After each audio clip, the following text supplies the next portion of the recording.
सभी भक्तों को जय श्री राम। बालाजी महाराज के सभी भक्तों को सबसे पहले तो श्री हनुमान जन्मोत्सव की सभी देशवासियों को, सभी भक्तों को बहुत बहुत बधाई, हार्दिक मंगल कामनाएं। श्री बालाजी महाराज का आशीर्वाद और मेरे आराध्य प्रभु श्री राम की कृपा सभी भक्तों पर और हमारे इष्ट देव बालाजी महाराज हैं, जो साक्षात कलयुग के देवता और कलयुग में हर जगह विराजमान रहते हैं। कुछ भक्त हनुमान जन्मोत्सव पे हनुमान जयंती का उच्चारण करते हैं। मैं उनसे यही निवेदन करूंगा, सभी भक्तों से, जयंती उनकी मनाई जाती है जो अपना समय पूर्ण करके जिसका स्वर्गवास हो चुका हो, लेकिन हमारे हनुमान जी तो साक्षात अष्ट चिरंजीवी देव हैं। वो साक्षात धरती पर विराजमान रहते हैं और साक्षात अष्ट चिरंजीवी देवों में हैं जो कभी न तो मर सकते हैं। उन अष्ट चिरंजीवियों के अंदर हनुमान जी का स्थान है और हनुमान जी के इस जन्म उत्सव पे हनुमान जयंती न कह करके सभी देशवासियों ने हनुमान जन्म उत्सव, हनुमान जी का जन्म का उत्सव मनाना चाहिए और बड़ी धूमधाम से और बड़ी खुशी से मनाना चाहिए। और सबसे मेरी विनती एक है कि हनुमान जी की कृपा सपरिवार सभी पर, सभी देशवासियों पर और सभी भक्तों पर खूब बरसे और बाबा का आशीर्वाद आज कलयुग के अंदर साक्षात दिखाई देता है।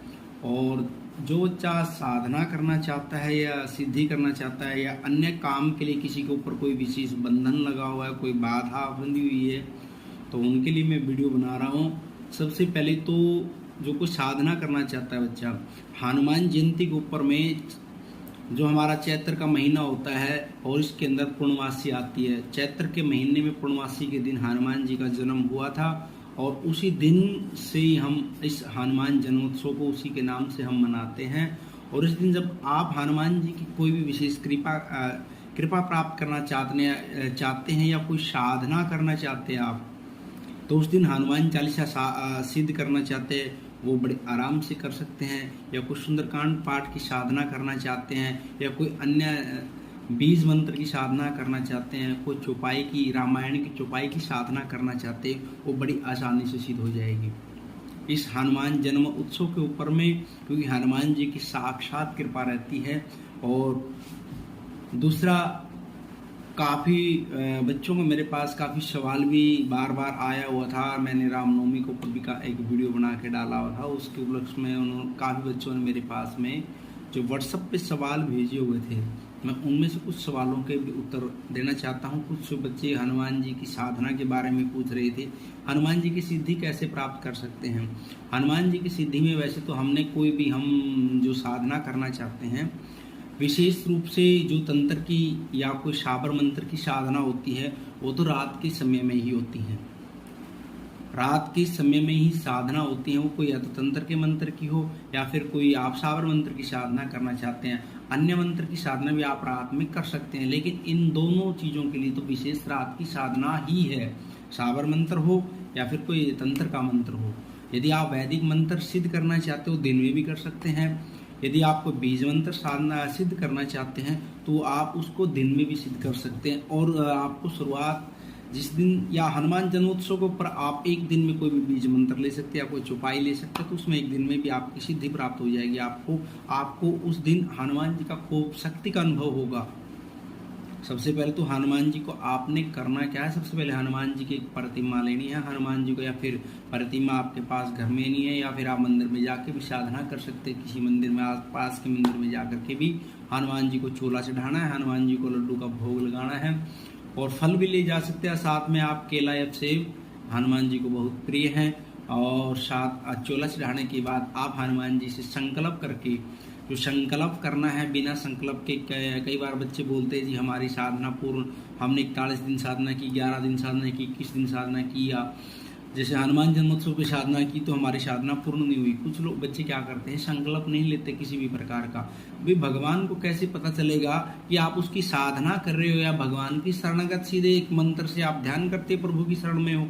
साधना इसलिए जो हम संकल्प लेते हैं, संकल्प के अंदर ये चीज़ें बोली जाती है, हे प्रभु मैं साधना करना चाहता हूँ, आपकी सिद्धि प्राप्त करना चाहता हूँ, आपकी शक्ति प्राप्त करना चाहता हूँ, या फिर आप से मेरी विशेष कामना है कि मैं इस काम के लिए आपकी शरणागत आया हूँ। कोई आपका मकान का काम है, गाड़ी का काम है, कोई कर्जे का काम है, किसी भी तरह उतारने का काम, तो कोई प्लॉट लेना है, तो इन चीज़ों के अंदर आप लोगों ने ये ध्यान रखना, सबसे पहले संकल्प करोगे।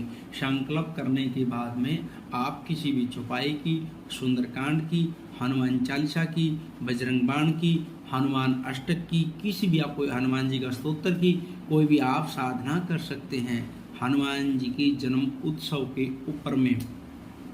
और विशेष ध्यान रहे, ज़्यादा से ज़्यादा सबसे पहले आपने श्री राम का नाम जितना भी समय हमारे को मिले, भगवान श्री राम जो भी भगवान श्री राम की माला करेगा, क्योंकि हनुमान जी के आराध्य श्री राम है, जहाँ पर राम है वहीं हनुमान है, और जहाँ हनुमान है वहीं राम है।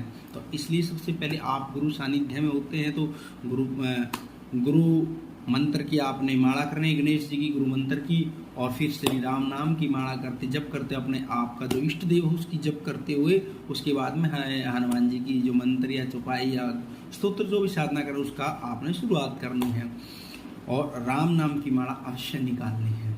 और पूर्ण होने के बाद यदि आप घर पे साधना कर रहे हैं तो हवन भी कर सकते हैं, जिस भी मंत्र यंत्र आपने जो भी साधना की उसका, और लेकिन बाद में भी हनुमान जी को आपने भोग अवश्य लगाना है, और उस भोग में से आपने सबसे पहले गाय के लिए निकालना है, आपके आसपास में कोई कंजक हो उसको भी भोग देना है, और कुत्तों को खिलाना है, और फिर आपने भोग ग्रहण करना है। उसके बाद आपका अनुभव होगा। और दूसरा एक विशेष ध्यान रखना, जिस माला से आप जप कर रहे हैं हनुमान जी की साधना, खासकर या तो फिर मूंगे की माला से करें हनुमान जी का, क्योंकि मूंगा जो है मंगल, हमारा मंगल ग्रह संबंधित है, वो हनुमान जी की माला में मंत्र का जितना हम जप करेंगे उतना हमारा जल्दी होगा। या फिर आप रुद्राक्ष की माला या फिर तुलसी की माला भी ले सकते हैं, क्योंकि ये माला हमारी स्वयं सिद्ध होती है। इन चीज़ों को हमने बार बार किसी तरह की कोई पूछने की आवश्यकता नहीं होती है।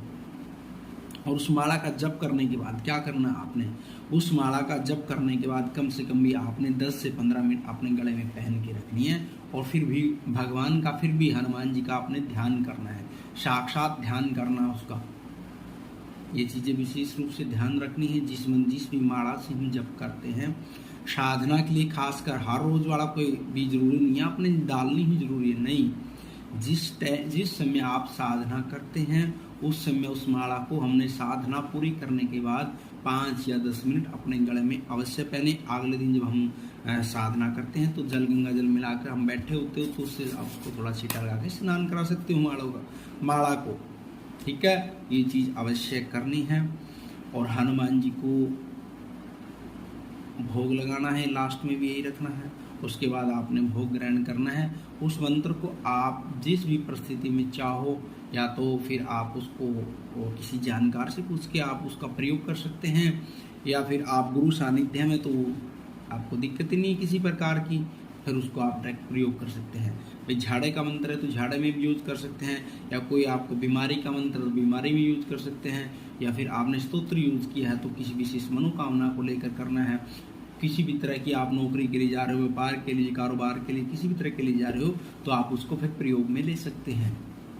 ये विशेष रूप से हनुमान जन्म उत्सव के ऊपर में सबसे एक सुनहरी अवसर है, और ये अवसर बार बार नहीं मिलते हैं। इसलिए हनुमान जी की कृपा आपने यदि साक्षात पाना चाहते हैं तो उस दिन अवश्य ही ज़्यादा से ज़्यादा राम नाम जब आप कुछ भी नहीं करना चाहते, साधना भी नहीं करना चाहते हैं, कुछ नहीं, सिर्फ सात्विक रहना, आपने सात्विक भोजन ग्रहण करना है और श्री राम नाम पे जप करना है, या फिर हनुमान जी के ओम हम हनुमते नमः इस मंत्र का, या फिर श्री राम दूताय नमः इस मंत्र का, या फिर अंजनी सुताय नमः इस मंत्र का भी आप जप कर सकते हैं। यदि आपको कोई अन्य तंत्र का कोई मंत्र भी विशेष रूप से करना हो तो वो भी कर सकते हैं। ये बीज मंत्र हैं तो बीज से ही सब चीज़ की उत्पत्ति होती है, तो इस चीज़ में आप हर तरह से आपको हनुमान जी की कृपा अवश्य मिलेगी। तो ये विशेष ध्यान रखना, हनुमान जी की जो कृपा प्राप्त करना चाहते हैं, हनुमान जी की जो शक्ति प्राप्त करना चाहते हैं, ये साक्षात कलयुग के देवता।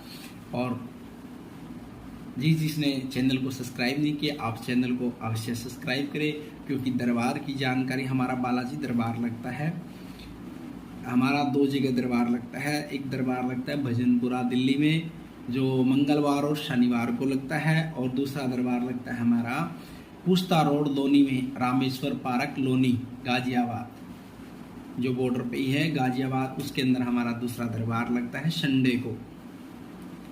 दरबार की जानकारी या यंत्र की, मंत्र की, तंत्र की जो भी जानकारी है आपको चैनल के माध्यम से ही मिलती रहेगी। और भगवान श्री राम और हनुमान जी की कृपा से परिवार